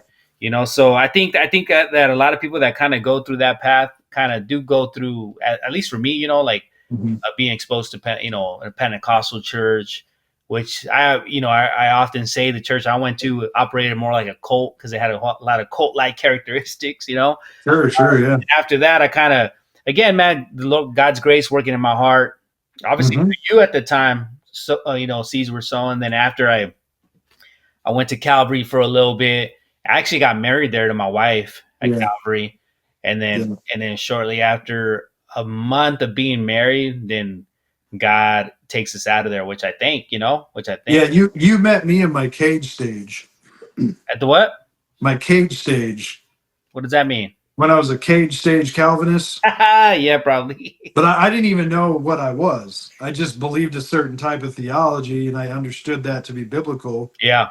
And I was so zealous because I knew it was true, because it's all over the scripture from Genesis to Revelation, that I had to tell people. Yeah. And when you're in it's like you're in a cage, man. You just want to break out, man, and tell everybody, you know. And so now, as they say, like, you go from cage stage to sage stage, you know. So yeah. I just bought a shirt that says Reformed Sage on it. It's pretty dope. Yeah. I have to get you one. It probably fits you real nice. Yeah, man. And I think the thing is, I think a lot of people kind of get thrown off just again because they don't really understand like the history of the church. They don't understand how the church was one, how the I mean, Halloween just passed, right? October 31st, which is like Reformation Day. Yep. which is, again, man, it's, Catholic Church became tyrannical, right? Mm-hmm. It Luther and a lot of the guys, they didn't want to create a new church. They wanted to reform the church that already was. That's And, true. and Yeah. Roman Catholic, the Roman Catholic Church wasn't with it. So then, Nope. and that's when you understand that, then you understand why we have denominations. So True. I think when a person understands like those details, then they kind of can kind of trace it. That's why I tell people, man, it's important to understand the history of the church. And so even like Arminianism, man, even all that, even the contemporary Pentecostalism, you see the roots of that in the 20th century. And so I don't know, man. I think so. A lot of people get a little scared, is what I'm trying to say, Pro, when they hear, Reformed theology, when they hear this, they think it's something that's just out of the norm because they're so used to the contemporary teachings, man, of like Pentecostalism of the church, and so they're so, how could I say, bro? That's their circle, that's their knowledge, is what they have. So when they see something else, they're like, oh dang, like they get thrown off, they get a little scared. Yeah, I didn't even get to my Reformed theology exposure when I was telling you about my little Christian journey there, with my conversion, all that. I just remember when I had met this pastor, Chris Santola, right? And he was telling me to come out and visit his church. It was out in Summit Valley, which is off Highway 138. It was an old school, which is no longer there anymore. But I went out there, bro, and I remember hearing his, sorry, I heard his first sermon on, it was in the book of Ephesians. And he was talking about being predestined, chosen by God, the doctrine of election, things of that nature. And I remember feeling spiritually as if I had grown more in that one sermon than I had grown in like 2 years or something. Like I was blown away, bro. And then I had no problem accepting it because it was right there in the Bible. And the way he explained it was so clear. It was like, well, there it is. Yeah, God chose us, like I don't have a problem with it. Oh, for sure. Like I know, and obviously with everything I just said, it's obvious I didn't choose God. God chose me from before the foundation of the world. He called me to himself. He regenerated me. He made me born again. Yeah. He causes me to love him every day by the Holy Spirit, right? Right. The Bible came alive to me because I am now able to read his word and understand it. So the only type of theology that ever actually made sense was Reformed theology. And it's not necessarily the entirety of Reformed theology. It's primarily Reformed doctrine of salvation, Reformed soteriology. That truly gripped my heart. And that is like the main thing. Like those are close-handed issues for me, right? These are issues, biblical issues, theological issues that are uncompromising. You know when you were telling your salvation story, right? Like what was coming to mind when you were telling it, I'm like, it's amazing how, like, there's a term that theologians sort of use, and what it is that regeneration, basically the work of the Holy Spirit, and we're, like in the book of John 3 is a famous one where Jesus tells Nicodemus about, hey, like Nicodemus says, hey, what must I do, right, to be saved? Yep, exactly. And he tells him that he must be born again. And Nicodemus doesn't make the connection, right? He says, what? How can I go? This is ridiculous. How could a man be born again? He's thinking in the physical. How could a man go back in his mother's womb? That this is possible, He says like he didn't understand. And basically, like so again, regeneration preceding faith. Right? Regeneration precedes faith. Yep. And I mean, I believe that. I know there's a debate on it. Right. And I just feel like It's true, man. Like it's, and why? Because like you said, man, that God chooses us. So, Mhm. like, while you were saying that, I was just like, wow, like, I just wonder, like, I always find it a mystery, like, wow, like, I know that Proclaim at 20, but really the Lord knew that long before. And not only that, but like your salvation at 20, my salvation at I don't know, I think I was like 17. Um, like that happened, and I'm thinking it's like it's not like before I used to tell my testimony, so like it was a conscious thing that I made, right? And like Right. I used to be like, well, I came to God. It's like, bro, now that I understand and I grasp it, like it's like, dude, never did I. No. Always God coming to us. And it's a very Yeah. humbling thing because I think that when people tell their salvation stories, like, oh, I came to the Lord when, it's like, dude, we never have. The Lord Yeah. always came to us. So that's what I was thinking. I was like, wow, like Proclaim and through the means of these friends and through this church, of course. So there was means. Of course. There was Yeah, means. there was means. There Yeah. was To means, get to me. things conditions that happened that made it happen. But I was like, but dude, long before that even happened, like the Lord was already at work in your heart through the Holy Spirit, already regenerating you and already regenerating me and already regenerating those who have come into faith. You know what I mean? Who are part of the church Yeah. now. And it's like, and I find that very interesting, man, Exactly.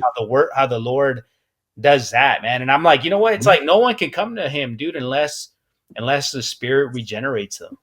And That's right. it's Well, that's what Jesus said. No one can come to me unless the Father who sent me draws him to me. right, And in the word there, no one can come. That's speaking of your natural human ability.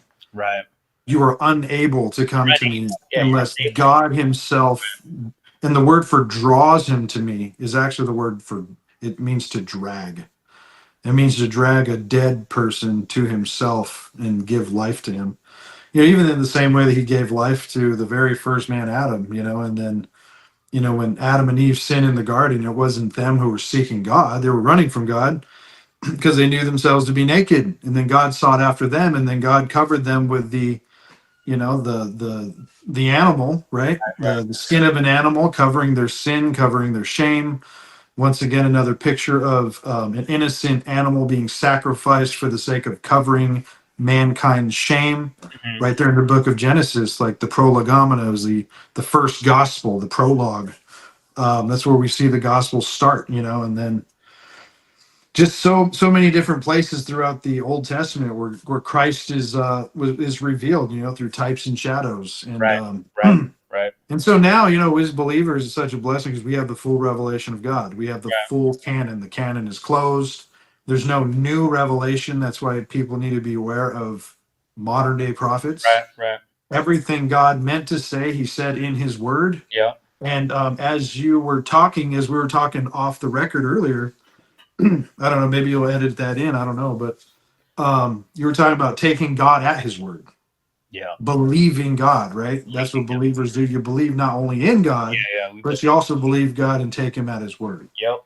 So, Yeah, and again, man, I find, that's why I like to hear people's conversion stories, just because it makes me like just remember everything that God does behind the scenes. Like the Spirit working in your life, in mhm. my life, and not only that, but then even that prayer you said where you felt like you just first, like it was your first prayer.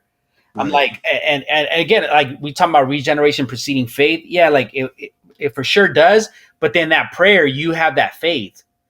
You know what I mean? Yeah. And that's how we're saved. Like we're saved by what, man? We're saved by faith. And that simple prayer Mhm. that you made, bro, like that simple prayer that, but it was something of like, again, man, when a baby, newborn, born again Mhm. believer, you don't understand the gospel, you don't understand theology, you don't understand, we know nothing of nothing.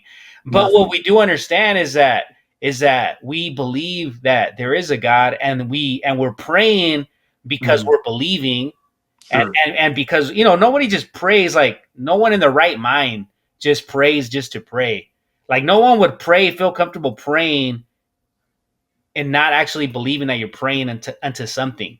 And that's Sure. and that's faith, right? So it's like, so Yeah. even that prayer that you made, man, even that prayer that I made as I remember when I was, I don't know, dude, I think I was like 16, going on 17, something like that. It was a new year. And I was there in a room too, in my conversion, in a room by itself at some church, but I was like in a room, nobody was there. And I was just kind of going before the Lord and saying, hey, Lord, you know, I want to get serious with you. Like, I want to live my life differently.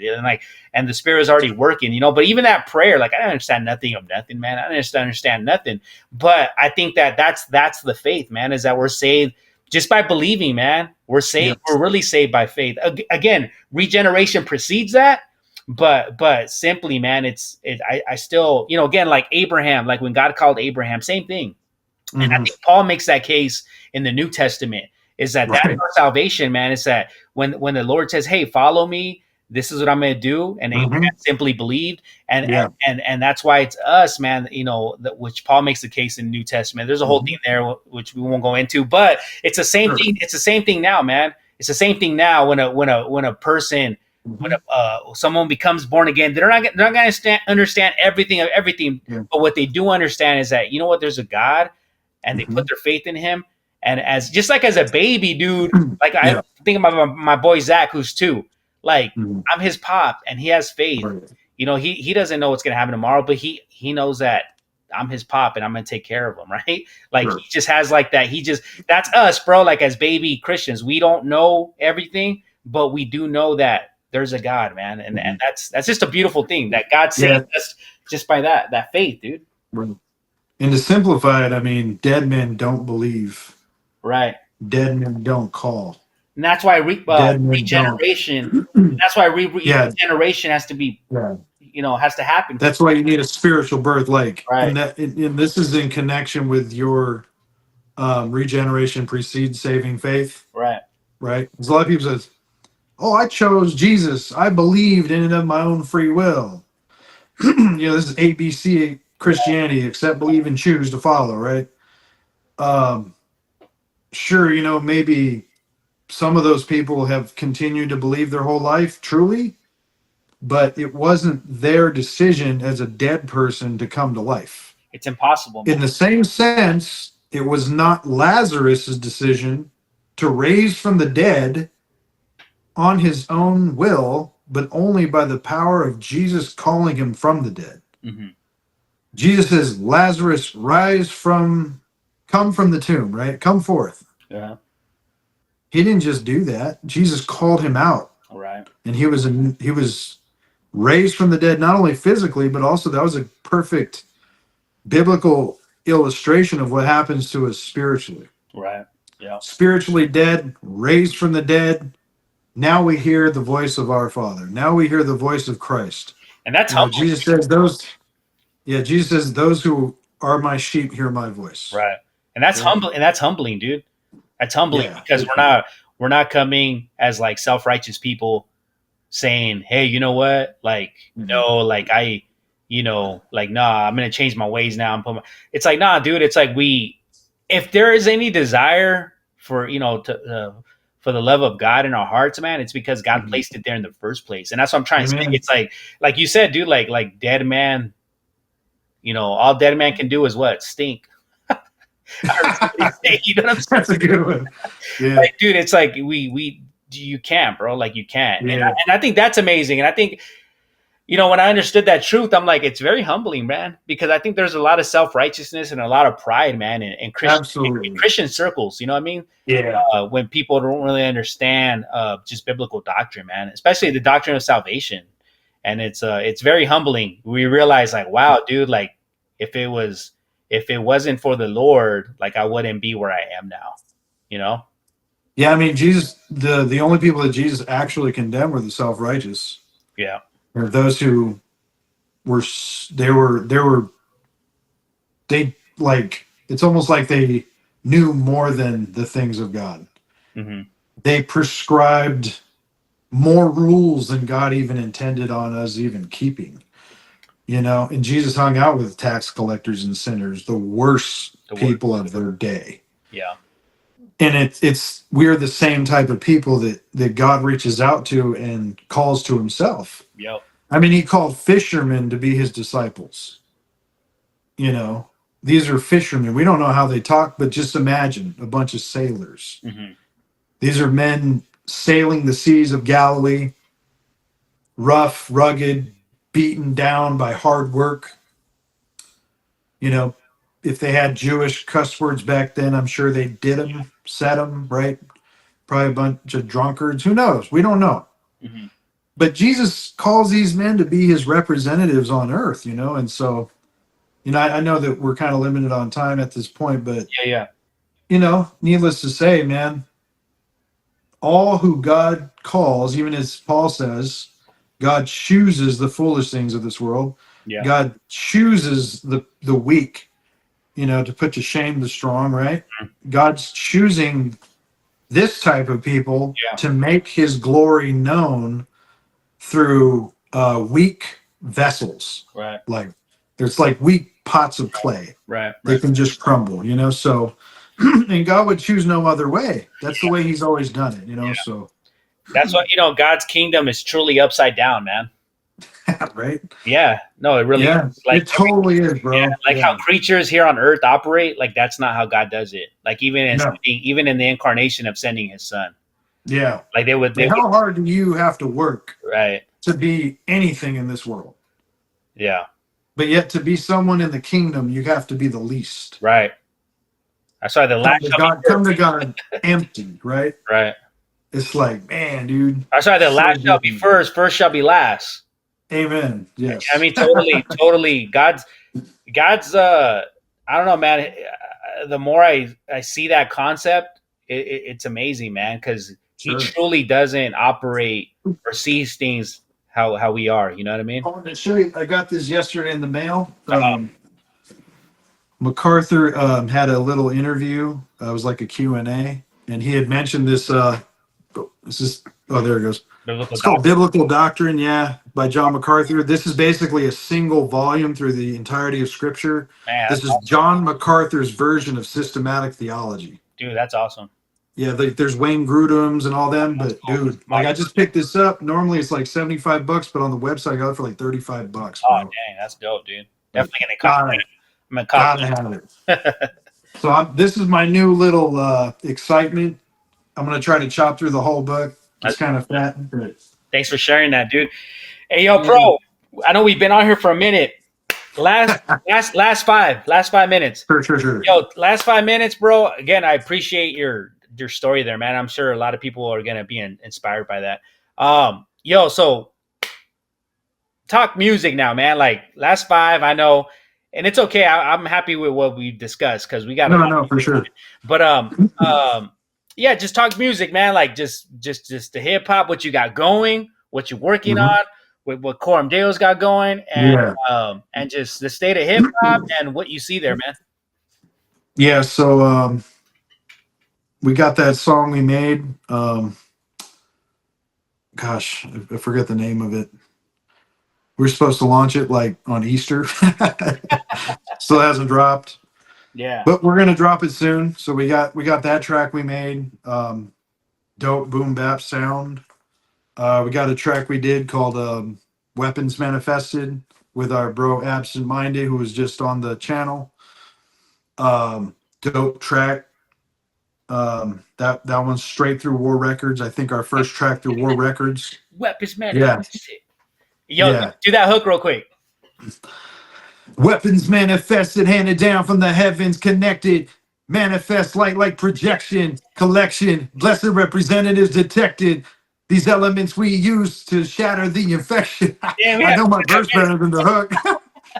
Yo, you came up Reverse with the curse, immerse myself with heavenly words, mentally stirred, fundamentally I'm steadily versed. I readily thirst, play tracks to make the melody burst.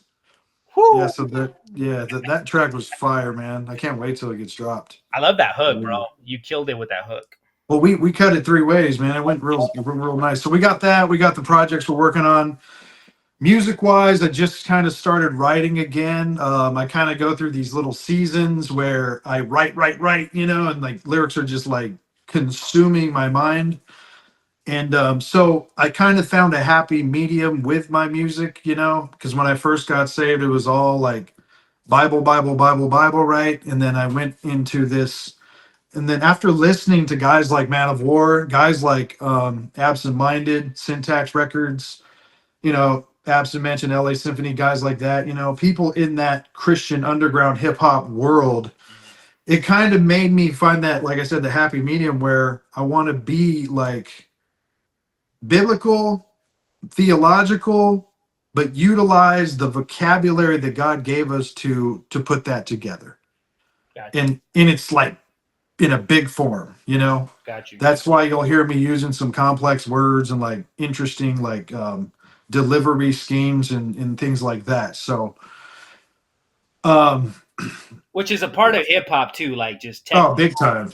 Underground, technical lyricism, because that's what lyricism is all about. So, it's having fun with the word. Connecting the dots, like piecing that puzzle, that art together, bro, crafting the art. Right.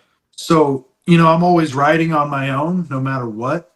But my passion at this time is to make music as a group. And I've told you that before. It's to make music. This was happening before this hardship with Man of War took place. Yeah. We were all just firing up again. So my passion is to make good music with great artists and glorify God together, and just leave something for not only our kids, but our grandkids and anybody else who might come in contact with us who loves that style of music. Yep. And obviously use that as maybe a means to share Christ through music and personally one-on-one through relationships. You know what I mean? Right. And Pro, you're what, 42, 43 now? 42. And it's like, dude, it's amazing. It's like, okay, you get saved at 20, you're 42 now. I know if I can go back to 16, 20, I'm like, dude, when I'm 40, I probably won't even be rapping no more. But like how times have changed.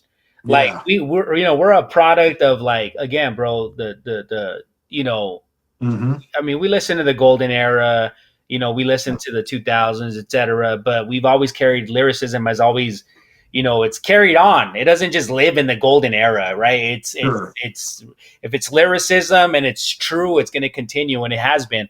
And it's like, dude, never did I imagine that, like, my late 30s, getting into 40, I'd be spitting, and it's like, and I think that it's amazing. It's an amazing art form, man. You know what I mean? Yeah, what did Absent say? He said he's better now than he ever was before, and he's what, 44, 45? Like that, yeah. Yeah, I think it's cool, man. I feel the same way. Yeah, and I think it's super dope. Like I'm looking at, like, older MCs, like, again, like just in the in the world, like, like Black Dot, Busta Rhymes, right? Like M, right? Like all these dudes, man. And they're still, I mean, M's in his 50s, dude. He's 51, 2, something like that. Yeah, dude. Those guys are savage, bro. Dude, and I'm like, I don't know, dude. I think my mind's just sort of blown, bro. I'm just like, yo, dude, these dudes 40s, 50s. And they're better than ever. KRS. Before. They're still killing it, and it's like, it's just a crazy time to live in, bro. We didn't see it before because hip hop's fairly new. So a lot of the dudes that were older we're still, we didn't see cats in their 50s, 60s, and it's like now we're seeing that because, again, time is going.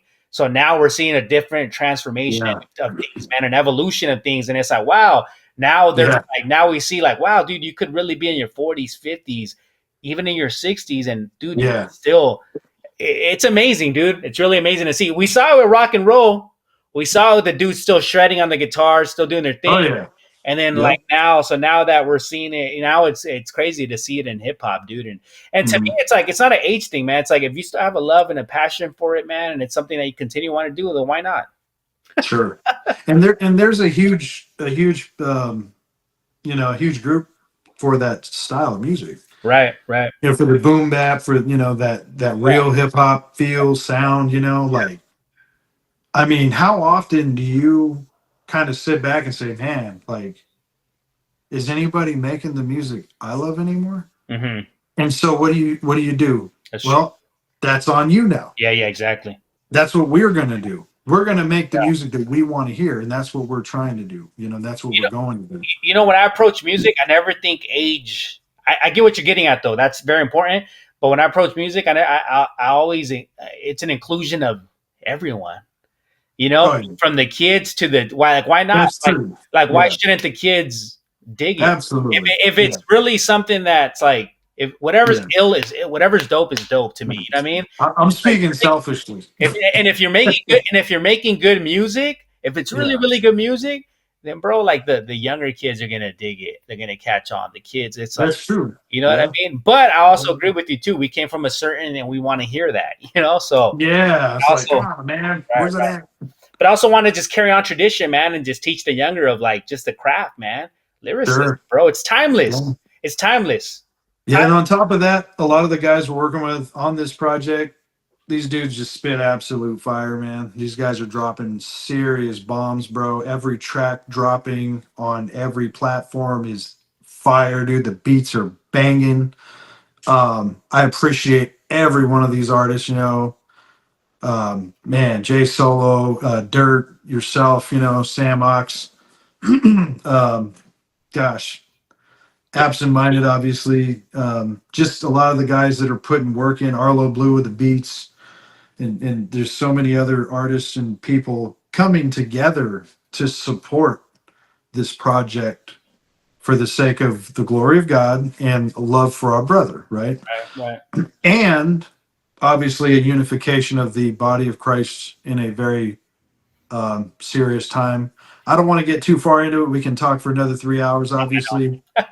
But you know what? This is an opportune time. This is a pinnacle moment, and it's a time where we need to get with it, put this thing out, and just be passionate and right with God for sure, for whatever He has for us. Well, that's gonna do it, bro. I think we did it. Went a little bit over 5, but it's all right. It's all good, bro. So again, man, this is Proklame, bro. I'm gonna keep doing these video series that way you guys can get to know the artists behind the scenes, man. I know we put out, we're gonna put out music and stuff like that, but I think it's extra special. The music becomes extra special and meaningful when you get to know the people behind it. Not just like a voice, not just like a voice on the track, but realizing, bro, this is a real human being. This is a brother in the Lord. You guys heard his story. You guys heard his testimony. And there's more. There's a whole lot more to Proklame. That was just a taste, and you can hear a small part of my life. That was just a small part, man. And it's like there's a whole lot more. And I think he pours that out in his music. And I'm a fan of his music. He's one of my favorite MCs. I'm happy to, I'm just happy and honored, man, that we're part of the same squad, known each other these years. And again, man, I keep telling Pro, and I think he will. And I think he will, because we're coming on a new year. So I hope, and I know he will. He's going to put out his, his stuff on iTunes, his personal, because I want to hear it. And I'm sure, after seeing this, I'm sure you guys want to hear it, because I want to hear his own personal stuff, his own songs on his own, artists. That's the dope thing about Coram Deo, is that we all have, you heard Absent, he has a whole album in the works that he wants to do. So we got our personal things that we got going, and as a crew, so it makes it extra special. We got our personal music, but also our what is it when we collaborate, our collaborations together, you know what I mean, as a unit. So again, man, Proklame, thank you. Love you, brother. Bro. Love you, man. I appreciate you, again, thank you for this. And to all those watching, just stay tuned, man. We're going to do more of this. And prayers to Man of War. Continue to pray for our brother, for his health, and for just for everything going on in his life, and for his whole family during this time. So, all right, man. Well, God bless you guys. I'm going to leave it right there. All right, Pro? That's up, man. That's what's up, bro. I do appreciate you, man. We'll get out. For sure, brother. Okay, I'm going to end this right now. Pro, stick around real quick. Hold on. I'm going to end this right here. All right. Peace.